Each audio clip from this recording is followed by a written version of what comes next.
Welcome to Railtech Aluminium. Before starting the installation, please make sure you have taken all necessary safety precautions.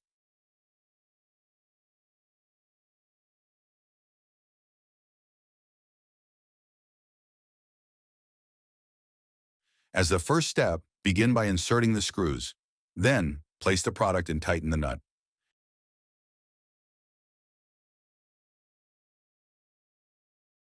Next, correctly position the plastic compression set. Complete this step by placing the cover profile in the aluminum compression piece.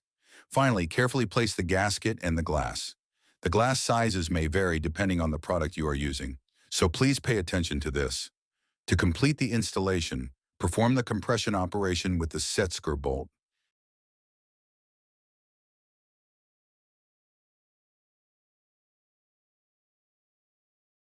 Thank you for watching. Railtech Aluminum, Railing, System.